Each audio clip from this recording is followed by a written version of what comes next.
విఘ్నేశ్వరాయ నమః. సరస్వత్యై నమః. మాతృదేవో భవ, పితృదేవో భవ, ఆచార్య దేవో భవ, అతిథి దేవో భవ. హరి ఓం తత్సత్. సర్వం ఈశ్వరార్పణమస్తు. హరి ఓం. ప్రేక్షక మహాశైలారా, భాగవతంలో తదుపరి అంశాన్ని మనం తెలుసుకుందాం. ఆ శ్రీహరి ఈ దేవతలందరికీ చెబుతూ ఉన్నాడు, మీరు చాలా బలహీనంగా ఉన్నారు. ఇప్పుడు మీరు రాక్షసులతో యుద్ధం చేయలేరు. మీరు రాక్షసులతో స్నేహం చేయండి. స్నేహం చేసి మీకు సమయం కలిసి వచ్చినప్పుడు మీరు వారిని అధిగమించవచ్చు అని అహిమూషిక న్యాయాన్ని మీరు గుర్తుపెట్టుకోండి. ఇప్పుడు రాక్షసులు చాలా బలంగా ఉన్నారు. వారి యొక్క గ్రహస్థితి చాలా బలంగా ఉన్నది. వారికి ఎదురు లేకుండా ఉన్నారు. ఎందుచేత ఆ బలం వారికి వచ్చిందంటే, వారిని పరిపాలించేటువంటి నాయకుడు చాలా ధర్మంగా ఉన్నాడు. ఆయనే బలి చక్రవర్తి, ప్రహ్లాదుని యొక్క మనవడు. ధర్మంగా పరిపాలిస్తున్నాడు. ధర్మం రక్షిత అని ఆ ధర్మాన్ని ఎవరు రక్షిస్తారో వారిని ధర్మం రక్షిస్తూ ఉంటుంది. అలాగే ఇప్పుడు ఎంతో ధర్మంగా, ఎంతో నీతిగా, నియమంగా పరిపాలిస్తూ ఉన్నటువంటి ఆ బలి చక్రవర్తి రాజ్యంలో రాక్షసులది బలంగా ఉన్నది. మీరు బలహీనులుగా ఉన్నారు. వారు అంత బలం వారికి ఎందుకు వచ్చిందంటే, వారి యొక్క గురువు అయినటువంటి శుక్రాచార్యుని అడుగు జాడల్లో వాళ్ళు నడుస్తూ ఉన్నారయ్యా. అందుచేత వాళ్ళకి అంత బలం వచ్చింది. గురుదేవో భవ అని వాళ్ళు గ్రహించి గురువుగారు చెప్పినట్లుగా నడుచుకోవడం వల్ల వారికి మహద్దశ నడుస్తూ ఉంది. మీరిప్పుడు వాళ్లతోటి స్నేహం చేసిన తరువాత మీరు బలవంతులుగా ఉండాలంటే మీరు అమృతాన్ని సంపాదించాలి. ఆ అమృతం ఎలా లభ్యమవుతుందంటే, క్షీరసాగరం పాల సముద్రాన్ని మీరు చిలికినట్లయితే అందులో అద్భుతమైనటువంటివన్నీ కూడా ఉదయిస్తూ ఉంటాయి. అందులో అమృతం మీకు లభిస్తుంది. ఆ అమృతాన్ని మీరు తాగినట్లయితే మీరు రాక్షసుల కంటే బలవంతులై మరలా పూర్వస్థితిని మీరు పొందగలుగుతారు. ఆ అమృతాన్ని సాధించాలంటే క్షీరసాగర మథనం జరగాలి. ఆ పాల సముద్రాన్ని చిలకాలి, మజ్జిగ చిలికినట్లు చిలకాలి. అలా చిలకాలంటే మీ యొక్క శక్తి సరిపోదు. ఎందుచేతంటే మీరు బలహీనులుగా ఉన్నారు. అందుచేత మీ శక్తి సరిపోదు.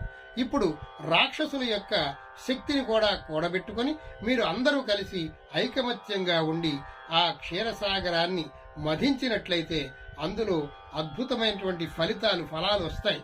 అవన్నీ కూడా మీరు కూడా పంచుకొని మీరు అమృతాన్ని పొంది రాక్షసుల కంటే బలవంతులు కావచ్చు. మీరు గమనించండి అని మంచి ఉపాయాన్ని శ్రీహరి దేవతలకు చెప్పాడు. మీరు అహిమూషిక న్యాయాన్ని పాటించండి. సమయం వచ్చేంత వరకు మీరు అణిగిమణిగి ఉండండి. ఆ తరువాత కథంతా నేను నడిపిస్తాను అని శ్రీహరి వాగ్దానం చేశారు. ఓ దేవతలారా, మీరు వెళ్లేటప్పుడు ఆ క్షీరసాగర మథనం చేయడానికి అదేదో క్షీరసాగరం ఏదో చిన్నది కాదు. దాన్ని చిలకడానికి ఏదో చిన్న కవ్వం సరిపోదు. మంధర అనేటువంటి పర్వతం ఉన్నది. అది చాలా బారుగా కవ్వంలా ఉంటుంది. దానిని తీసుకొచ్చి ఆ సముద్రం మధ్యలో పెట్టి మీరు దానికి చుట్టడానికి తాడు కావాలి. చిలకడానికి మజ్జిగ కవ్వానికి చిలకడానికి తాడు కావాలి కదా. అలా సరిపోయేటువంటి తాడు ఈ సృష్టిలో లేదు. ఒకే ఒకటి ఉంది. ఆదిశేషువు, ఆయన తాడుగా మీరు ఉపయోగించండి. ఆదిశేషుని మీరు బ్రతిమాలండి. ఆయనకి పూజలు చేయండి. వచ్చి మీరు ఆ మందర పర్వతానికి తాడులా మీరు ఉపయోగించి దేశ రక్షణకు, ప్రపంచ సౌభాగ్యానికి ఉపయోగపడమని మీరు ఆదిశేషువుని ప్రార్థించండి. ఆదిశేషువుకి నేను కూడా చెబుతాను. ఓ దేవతలారా, మీరు అలా అమృతాన్ని సాధించినట్లయితే ఆ అమృతాన్ని మీరు తాగినటువంటి వారు మీరు అమరులవుతారు, శక్తివంతులవుతారు. ఏ కార్యాన్నైనా సాధించడానికి మీకు ఎదురు ఉండదు అని శ్రీ మహావిష్ణువు వారికి సలహా ఇచ్చారు. అంతేకాక ఓ దేవతలారా, అమృతం వచ్చే ముందు విషం కూడా వస్తుంది. మీరేమీ భయపడవలసినటువంటి అవసరం లేదు. ఆ విషానికి దానికి ఏం చేయాలో నేను అక్కడ ఉంటాను కాబట్టి ఆ సమయానికి మనం చేద్దాం. అంచేత విషం వచ్చిందని మీరు కంగారు పడి ఆ కార్యాన్ని వదిలేయవద్దు. మీరు వెళ్ళి ముందుగా ఆ రాక్షసులతో స్నేహాన్ని ప్రకటించుకోండి, వారితో కలిసిమెలిసి ఉండండి. ఆ తరువాత మీరు ఇరువురు కూడా ఆ క్షీరసాగరాన్ని మథించుదురుగాని.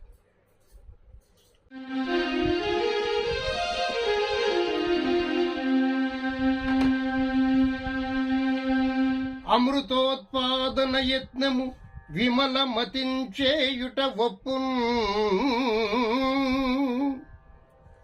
ఓ దేవతలారా, ఆ శ్రీహరి ఇలా అంటున్నారు, అమృతోత్పాదన యత్నము విమల మతించేయుట ఒప్పున్. వేల్పులు వినుడి అమృతము త్రావి జంతువులు అమృతగతిన్ బ్రతుకుచుండు ఆయుర్వృద్ధిన్.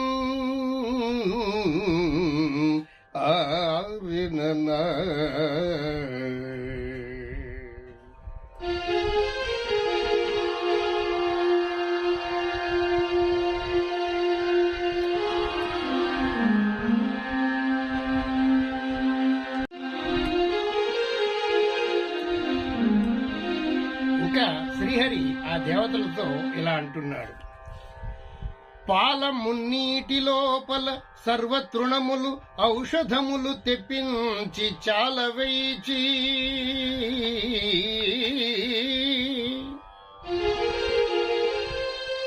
పాల మున్నీటి లోపల సర్వతృణములు ఔషధములు తెప్పించి చాలవేచి. మందశైలంబు మంధానముగ చేసి తనర వాసుకి దరిత్రాడు చేసి. నా సహాయము చేత నలినందరును మీరు తరువుడు. నా సహాయము చేత నలినందరును మీరు తరువుడు. వేగమతంద్రులగుచు ఫలము మీదయ్యడి. బహుళ దుఃఖంబుల పడుదురు దైత్యులు పాపమతులు. బహుళ దుఃఖంబుల పడుదురు దైత్యులు పాపమతులు.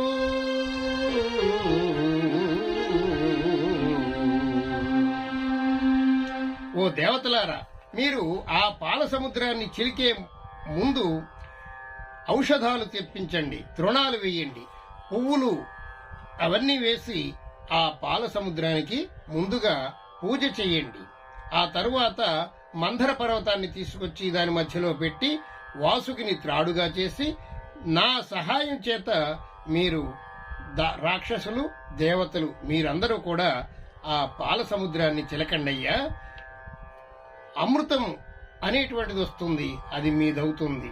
అంచేత బహుళ దుఃఖంబుల పడుదురు దైత్యులు పాపమతులు. దీని అర్థం ఏమిటంటే, ఎప్పుడైనా సరే దైత్య లక్షణాలు రాక్షస గుణాలు కలిగినటువంటి వాడు ఎప్పుడు కూడా కష్టాలు పడుతూ ఉంటాడయ్యా అన్నారు.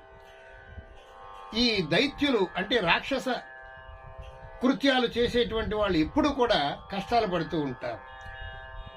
అందుచేత మీరు చక్కగా రక్షించబడతారు, దేవతలు రక్షించబడతారు. అంటే మంచి గుణాలు ఉన్నటువంటి వాళ్ళు ఎల్లప్పుడూ కూడా రక్షించబడతారు, రాక్షస గుణాలు ఉన్నటువంటి వాళ్ళు ఎప్పుడూ కూడా శిక్షించబడతారు అని శ్రీహరి చెప్పడం జరిగిందన్నమాట. అలసటేమి లేక అఖిలార్థములు కల్గు విషధిలోన ఒక్క విషము బుట్టు. అలసట ఏమి లేక అఖిలార్థములు కల్గు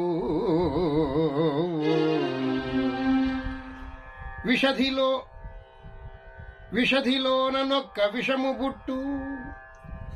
ఏమి అలసట లేకుండా మీరు ఆ అమృతాన్ని సాధించవచ్చు.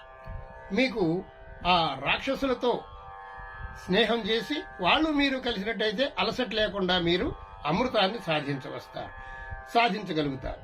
ఆ అమృతం సాధించే ముందు ఒక విషం కూడా పుడుతుందయ్యా. కలగి వెరువవలదు కామరోషంబులు వస్తు చేయమునందు వలదు చేదు. ఏదైనా ఒక పని చేసేటప్పుడు మంచి ఉంటుంది, చెడు ఉంటుంది. అంచేత ఆ చెడుని అధిగమించి కార్యసాధనకు వెళ్లడమే కార్యసాధకుడి యొక్క లక్షణం. పాల సముద్రంలో అన్ని ఔషధాలు వేయండి, బాగా చిలకండి. అందులో చిలికినప్పుడు విషం కూడా వస్తుంది. ఏం కంగారు పడవద్దు. మీకు జయమగుగాక. వస్తువుల మీద రాగద్వేషాలు ఉండవద్దు. అంచేత విషం వచ్చినా అమృతం వచ్చినా ఏదైనా సరే మనం స్వీకరించడానికి సిద్ధంగా ఉండాలి. దానివల్ల వచ్చే ఏదైనా ఒక పని తలపెట్టినప్పుడు దానివల్ల వచ్చేటువంటి కష్ట నష్టాలకు భయపడి ఆ పనిని మానేస్తే అసలు ఫలితమే ఉండదు. అందుచేత మీరేం భయపడక్కర్లేదు, నేనున్నాను, నన్ను స్మరించండి, మీకు అంతా మేలే జరుగుతుంది అని శ్రీహరి ఆ దేవతలను పంపించాడు. మన దినచర్యలో కూడా ఏదైనా కార్యక్రమం తలపెట్టినప్పుడు మనకి కొన్ని అవాంతరాలు రావడం సహజం. అప్పుడు ఏం చేయాలయ్యా అంటే ఆ శ్రీమన్నారాయణమూర్తిని ధ్యానం చేస్తే ఆపదలు వాటంతట అవే తొలగిపోతాయి. మనం ఏదైనా పని చేయాలనుకున్నప్పుడు కొన్ని అడ్డంకులు వస్తూ ఉంటాయి. ఆ అడ్డంకులు తొలగించేటువంటి శక్తి ఆ శ్రీహరికి మాత్రమే ఉన్నది. ఎందుచేతనంటే సర్వాంతర్యాన్ని అన్ని చేయగల సమర్థుడు ఆయన.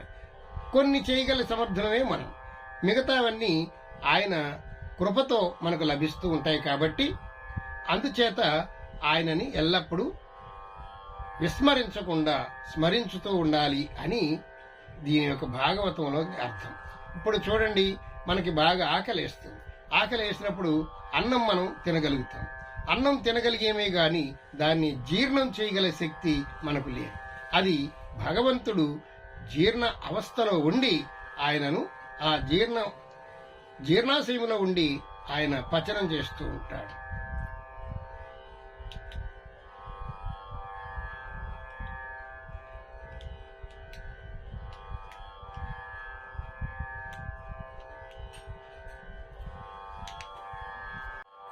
భగవద్గీతలో అద్భుతమైనటువంటి శ్లోకం ఉంది.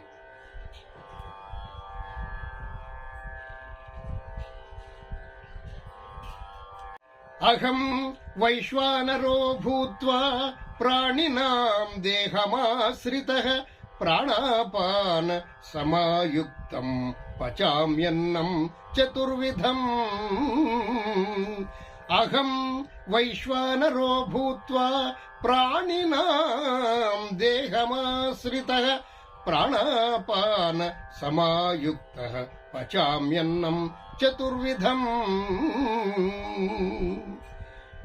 మానవులు తినేటువంటి 4 రకాలైనటువంటి ఆహారాన్ని, అంటే భక్ష్య భోజ్య శోష్య లేహ్య పదార్థాలని జీర్ణం చేసేయడానికి నేను జీర్ణకోశమునందు ఉన్నానయ్యా అని శ్రీకృష్ణ పరమాత్మ భగవద్గీతలో చెప్పి ఉన్నారు. అంచేత మనకి ఆకలి వేసినప్పుడు ఆహారం మనం తీసుకోవడం అనేటువంటిది మన ప్రయత్నమే గాని దాన్ని జీర్ణం చేయగలిగేటువంటి శక్తి మనకు ఉండదు.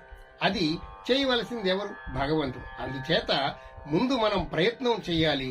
ఆ తర్వాత ఆ కార్యాన్ని సఫలం చేయడానికి ఆ భగవంతుని గురించి ప్రార్థన చెయ్యాలి. ముందు ప్రమిద తీసుకొచ్చి అందులో నూనె పోసి ఒత్తివేసి దీపాన్ని వెలిగించాలి. వెలిగించిన తర్వాత అది దేదీప్యంగా వెలిగేటువంటి ఆ అద్భుతమైన శక్తిని ఇచ్చేటువంటిది పరమాత్మ. ఆ దీపం ఎక్కువ వెలుగుని ఇచ్చేటువంటి ఆ ఎప్పుడూ వెలుగుతూ ఉండేటువంటి ఆ యొక్క పరిస్థితిని కల్పించేది ఆ శ్రీమన్నారాయణుడు. అది మనం ఎప్పుడు గుర్తుపెట్టుకోవాలి. అందుచేత ఏ కార్యమైనా సఫలం కావాలంటే మన ప్రయత్నము ఉండాలి, భగవంతుని యొక్క సహాయము ఉండాలి. ఇలా 2 సమకూడినప్పుడే మన కార్యం సఫలమవుతుంది అని భాగవతంలో ఇలా చెప్తూ ఉన్నారు. ఇంతకీ అసలు ఈ క్షీరసాగరం అంటే పాల సముద్రం ఎక్కడ ఉన్నది? అసలు ఇది నిజమైనటువంటి కథ లేకపోతే ఏదో కాలక్షేపానికి చెప్పుకునే కథ అని మనకి అనుమానం రావచ్చు. కానీ వాస్తవానికి ఇది మన కథయే. ఏమిటంటే క్షీరసాగరము అంటే పాల సముద్రము అని అర్థం ఉన్నది కదా. పాల సముద్రం అంటే తెల్లనిటువంటిది, స్వచ్ఛమైనటువంటి సముద్రము అని అర్థం. ఇంతకీ ఆ సముద్రం ఎక్కడుందాయి అంటే మన మనస్సే పాల సముద్రం. భాగవతంలో విపరీతమైనటువంటి అర్థాలు వస్తూ ఉంటాయి. అందుచేత మనం దాన్ని తరచి చూసుకుంటే మనకు అర్థమవుతూ ఉంటుంది. క్షీరసాగరం అంటే పాల సముద్రం అంటే వాస్తవానికి మన ఈ ప్రపంచమే మనమే ప్రపంచం. ప్రపంచంలో ఏమున్నాయో మనలో కూడా అవే ఉన్నాయి. అలాగే భూమి, జలము, అగ్ని, వాయువు, ఆకాశము, మనస్సు, బుద్ధి, చిత్తం ఇవన్నీ కూడా ప్రపంచంలో ఉన్నటువంటివే మన దేహంలో కూడా ఉన్నాయి. అందుచేత మనలో ఉన్నటువంటి హృదయం అనేటువంటిదే, మనస్సు అనేటువంటిదే క్షీరసాగరం. అది చాలా స్వచ్ఛంగా ఉంటుందన్నమాట. కానీ మనం చెడ్డ పనులు ఎందుకు చేస్తామంటే బుద్ధి, ఇంద్రియాలు ప్రభావం చేత చెడ్డ పనులు కూడా చేస్తూ ఉంటాం. క్షీరసాగరం అంటే మన మనస్సు తెల్లగా పాల వల్లే ఉంటుందన్నమాట. ఆ తర్వాత దేవతలు అంటే దేవతలు, రాక్షసులు కలిపి ఈ సముద్రాన్ని చిలుకుతున్నారు అని మనం చెప్పుకుంటున్నాం కదా.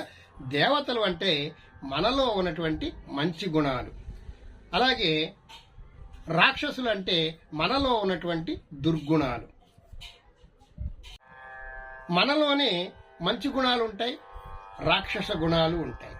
అలాగే బుద్ధి అనేటువంటి మందర పర్వతం, మన బుద్ధి ఒక మందర పర్వతంలా ఉంటుంది. ఆ తర్వాత ఈ మందర పర్వతాన్ని చుట్టుకున్నటువంటిది తాడు అని చెప్పాం కదా, అదే అహంకారం. మన యొక్క అహంకారానికి అంతు లేదు. ఎంత అహంకారం అంటే దాని కొలతకి పరిమాణమే లేదు. అలా ఈ అహంకారం అనేటువంటి తాడుతో బుద్ధి అనేటువంటి మందర పర్వతాన్ని మంచి చెడు దేవతలు, రాక్షసులు మన హృదయంలో చిలికితే చేస్తే వచ్చే మంచి ఆలోచనే అమృతము, చెడ్డ ఆలోచనే విషము. అంచేత అంత అర్థాన్ని ఇస్తుంది భాగవతం.